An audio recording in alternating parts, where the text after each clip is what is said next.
नमस्कार, मी स्वप्नील. तुम्ही पाहताय शेतन फाय. आता आपण आलो आहोत अवसरी पिंपळगाव जिल्हा परिषद गटामध्ये.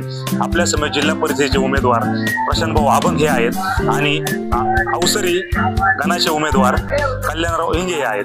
आपण त्याच्यामुळे चर्चा करणार आहोत. आज दिवसभरात त्यांनी कुठे कुठे प्रचार केला आणि नागरिकांचा कशा पद्धतीने प्रसाद लाभलाय. तुमचा परिचय. मी प्रशांत विठ्ठल अभंग. नमस्कार. मी मान्य शरद पवार साहेब यांच्या तुतरे चिन्हावरती उभा आहे. या चिन्हावर जरी उभा असलो तरी सुद्धा मला साथ लागते ती शिवसेना पक्षाची.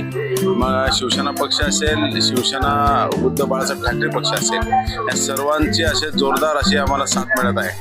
खरंच उत्स्फूर्त असा प्रतिसाद या लोकांचा मिळत आहे. इथले नागरिक असतील, मतदार असतील, या सर्वांची अपेक्षा फार वेगळ्या पद्धतीने आहे, जे आजपर्यंत कधीच घडलं नाही. त्या पद्धतीने ते आम्हाला काही गोष्टी सांगत आहेत आणि ते आम्ही नक्की पूर्ण करायचा प्रयत्न करू. तुम्ही उद्योगपती आहात, परंतु राजकारणाकडे येण्याचं कारण काय होतं? राजकारणामध्ये येण्याचं कारण मी पहिला समाजकारणी आहे, नंतर राजकारणी आहे. कारण समाजातील लोकांच्या अडीअडचणी मी तळागाळात वावरणारा माणूस आहे. जरी आज माझ्याकडे बघण्याचा दृष्टिकोन लोकांचा उद्योजक म्हणून असेल, तर मी एक साध्या कुटुंबातील मुलगा आहे आणि साध्या कुटुंबामध्ये किती अडीअडचणी असतात हे माझ्या सगळ्या वर्गमित्रांना माहिती आहे आणि त्या अडीअडचणी मात करून मी इथपर्यंत आले. माझी ते एक स्पष्ट इच्छा आहे का जसा मी प्रगती करतो तसं माझ्या सर्व मित्रमंडळी असतील, मित्रमंडळीची मुलं असतील, या सगळ्यांनी प्रगती करावी आणि मी त्यांच्यासाठीच काम करणार आहे. मी नागरिकांना काय आव्हान? नागरिकांना मी परत एकदा तसंच आव्हान करेल का येणाऱ्या 5 तारखेला तुतारी चिन्ह असेल, धनुष्य चिन्ह असेल, या दोन्ही चिन्हांवरती मतदान करून आम्हाला भरभरून मतदान करा आणि विजय करा ही विनंती. विकासाचं काय विजन असणार आहे? विकासाचं विजन जे आहे ते मी बोलणार नाही, पण मी करून दाखवेल. मी परत त्याच गोष्टीवरती येतो. मी करणारा माणूस आहे, बोलणारा कमी, काम करणारा जास्त माणूस आहे. मी या ठिकाणी येत होते, या ठिकाणचा रस्ता पूर्णपणे नारळुस्त आहे. पूर्वीच्या विकासाबद्दल मी बोलणार नाही, कारण नजरेमध्ये बऱ्याच काही गोष्टी दिसतात. पण रस्ता कसा असावा, पाण्याची लाईन कशी असावी, गटर लाईन कशी असावी, शिक्षण कसं असावं, आरोग्य कसं असावं, लोकांच्या सुखसुविधा कशा असाव्या, याच्यावर माझा पूर्ण अभ्यास झालेला आणि मी त्या पूर्ण करणार हीच मी खात्री देतो. नक्कीच यांनी विकासाबद्दल बोलले. आता आपल्या समेत अवसरी पंचायत समिती गणाचे उमेदवार आहेत. आपण त्याच्यासोबत मी चर्चा करणार आहोत. तुझा परिचय दे. मी अवसरी पंचायत समिती गणामधून पंचायत समितीसाठी उमेदवार, शिवसेना पक्षाचा उमेदवार आहे. माझी निशाणी धनुष्यबाण आहे. आमचं त्या ठिकाणी उद्धव बाळासाहेब ठाकरे शिवसेना पक्ष आणि शिवसेना पक्ष आणि शरदचंद्र पवार राष्ट्रवादी काँग्रेस पक्ष हा तिघांची आम्ही या ठिकाणी महाआघाडी केलेली आहे आणि त्याच्या माध्यमातून आम्ही निवडणुकीला सामोरे जात आहोत. तुम्ही कोणत्या भागात फिरलात? नागरिकांनी काय काय आश्वासन दिले? आम्ही अवसरी बुद्रुक आणि गावडेवाडी या परिसरामध्ये आम्ही पूर्ण घर टू घर फिरलेलो आहे. नागरिकांनी आम्हाला रस्त्याच्या समस्या, पाण्याच्या समस्या तिथं बऱ्याचशा सांगितल्या आहेत. शेतीकडे जाणारे रस्ते आहेत, ते रस्त्यांची फारच दुरावस्था झालेली आहे. त्या रस्त्यांच्या बद्दल त्यांनी आम्हाला समस्या सांगितली. आरोच्या पाण्याच्या बद्दलची समस्या सांगितली. शेतीच्या पाण्याच्या संदर्भामध्ये त्या ठिकाणी काही ज्या समस्या आहेत, कशा पद्धतीने येत्या काळात सोडवणार आहे? तुम्ही काय सोडून दिले? येत्या काळामध्ये येणार सर्वसामान्यांना केंद्रबिंदू मानून त्या ठिकाणी जिल्हा परिषद आणि पंचायत समितीच्या माध्यमातून ज्या लोककल्याणकारी योजना आहेत, त्या लोककल्याणकारी योजना त्यांच्यापर्यंत पोहोचवण्याचं काम करणार आहेत, जे आतापर्यंत कोणी करू शकले नाही. असं सर्वांनाच अभिमान वाटेल असं काम पुढील काळामध्ये माझ्यासोबत आता प्रशांत भाऊ अभंगे हे खरं तर राजकारणी नाही आहेत, परंतु त्यांचं समाजकार्य खूप मोठं आहे. त्यांच्या समाजकार्याने देखील आम्ही खूप प्रभावित होतो. मी 2002 पासून शिवसेनेचं काम करतोय, पण तेव्हापासून आम्ही पाहतोय प्रशांत भाऊचं काम खूपच वेगळं काम आहे. अशा माणसांची खऱ्या अर्थाने राजकारणामध्ये येण्याची गरज आहे. मी सर्वसामान्य शेतकरी कुटुंबातल्या व्यक्तीला माझ्यावरती पंचायत समितीची उमेदवारी दिली, त्याबद्दल मी तिन्ही पक्षाच्या नेत्यांचं मनापासून आभार मानतो.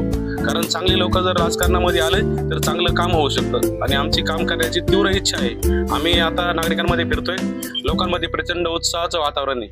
आता इथून पाठीमागं 40 वर्ष लोक खूप दबावाखाली होती, परंतु आता दबाव झुगारून देण्याच्या स्थितीमध्ये लोक आलेले आहेत आणि 100% आम्हाला खात्री आलेली आहे की आमचा विजय हा निश्चित आहे. येत्या 7 तारखेला आम्ही 100% दोघंही विजयी झालेलो असू आणि दोघंही नाही तर पलीकडच्या पंचायत समिती गणामधले मनोहर बंडू इंदुरे हे देखील विजयी होतील. याबद्दल आमच्या मनामध्ये कुठल्याच प्रकारची शंका नाही, कारण नागरिकांमधून उत्स्फूर्त प्रतिसाद मिळतोय.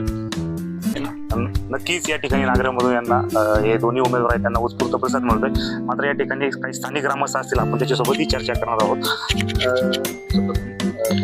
मी राजू जिजाभाऊ शिंदे याच गावातील एक सामाजिक कार्यकर्ता, याच वस्तीवर राहतो. आता हे दोन्ही उमेदवार तुमच्या गावडेवाडी या ठिकाणी आलेत. हा. काय शब्द देणार त्यांना? नाही, आता उमेदवार असे आहेत की प्रशांत भाऊ आमग यांना कुठलंही पद नसताना जवळपास अवसरी खुर्च्या शैक्षणिक क्षेत्रामध्ये कोट्यवधी रुपयाचा त्यांनी त्या ठिकाणी निधी दिला आणि हेच करीत असताना पंचक्रोशीमध्ये जे सर्वसामान्य गोरगरीब कुटुंब आहेत त्यांना आधार देण्याचं काम त्यांनी केलेलं आहे. आणि असं एक सामाजिक कार्यकर्ता समाजसेवेच्या माध्यमातून पुढे आल्याच्या नंतर पद नसताना एवढं काम करतो आणि पद मिळाल्याच्या नंतर त्या पदाला योग्य ते न्याय देतील, रात्रंदिवस काम करतील अशी आम्हाला खात्री आहे. आणि म्हणून या ठिकाणी आता तुम्ही पाहिलं असेल गावडेवाडी फाट्यापासून विकास आम्हाला तर काय गेले 5-6 महिने विकास सापडतच नाही. काही लोकांना अचानक जागा आणि स्वप्न पडलेलं म्हणले विकास ते आता आम्ही शोधतोय तो विकास कुठेही, तो अजून काय आम्हाला दिसला नाही. तुम्हाला कुठे दिसला असं सांगा तुम्ही. काय सांगणार गावडेवाडी विस्ताराच्या वतीने दोन्ही उमेदवारांना तुम्ही काय आव्हान करणार? काय सांगणार? आतापर्यंत दोन्ही उमेदवारांना मी हे सांगेल का जिल्हा परिषदेच्या योजना आहेत आणि पंचायत समितीच्या ज्या योजना आहेत त्या आधी शिराई मशीपासून तळागाळातल्या सर्वसामान्य स्त्रीपर्यंत त्या पोहोचल्याच नाही. पाईपलाईन आली, तिकडच्या तिकडे पाईप हाडप होत्यात, मोटारी आल्या तिकडच्या तिकडे हाडप होत्यात, इतर जे काही साहित्य मिळतं तिथून पंचायत समितीमधून त्या खालच्या वातावरणापर्यंत येतच नाही तळागाळापर्यंत. आणि अशा पद्धतीच्या योजना कल्याण भाऊ 100% राबवतील. आणि दुसरं एक या मतदारसंघाचा विशेष आहे की अवसरी बुद्रुकच्या इतिहासामध्ये पंचायत समिती सदस्य अवसरी बुद्रुकचा कधीच झाला नाही. या निवडणुकीच्या रूपाने अवसरी बुद्रुकमध्ये एक इतिहास घडणार मतदारसंघामध्ये आणि कल्याण भाऊ त्या ठिकाणी पंचायत समिती सदस्य होणार. हे प्रथमच सदस्य होणार आहे त्या गावात, कारण जिल्हा परिषद झालेत परंतु पंचायत समिती या गावाला अद्याप मिळाली नाही. त्यांच्या रूपाने पहिल्यांदाच हा उमेदवार त्या ठिकाणी सदस्य होईल आणि त्या ज्या योजना आहेत पंचायत समितीच्या त्या आमच्या तळागाळापर्यंत सर्वसामान्य माता भगिनीपर्यंत पोहोचतील याचा आम्हाला पूर्ण विश्वास आहे. आणि म्हणून विकास करण्याच्या दृष्टिकोनातून आमचं पूर्ण गाव त्यांच्या पाठीमागे उभं आहे. आता दुसरं असं आहे की इकडं तुम्हाला कार्यकर्ते कमी दिसतील, कारण दुसरीकडे डझनभर कार्यकर्ते आहेत. त्याच्यामुळं आमच्याकडे पाठीभर नाही पण वाटीभर आहे. त्याच्यामुळं आम्ही असे कट्टर आहेत. त्याच्यामुळं आमचं जे मतदान आहे ते दबावाखाली जरी असलं तरी आम्हाला माहिती आहे ते कुठं होणार आहे. ते माझ्या दृष्टिकोनातून 70-80% मतदान या दोघांना गावडेवाडी झाल्याशिवाय राहणार नाही याची मी ग्वाही देतो तुम्हाला. तर हे होते या गावडेवाडीचे ग्रामस्थ यांनी दोन्ही उमेदवारांना आश्वासित केलंय की नक्कीच भरघोस मताने आम्ही तुम्हाला विजयी करणार आहोत. पाहूया येणाऱ्या काळात काय होतंय ते. मी स्वप्नील जाधव, सिद्धांत.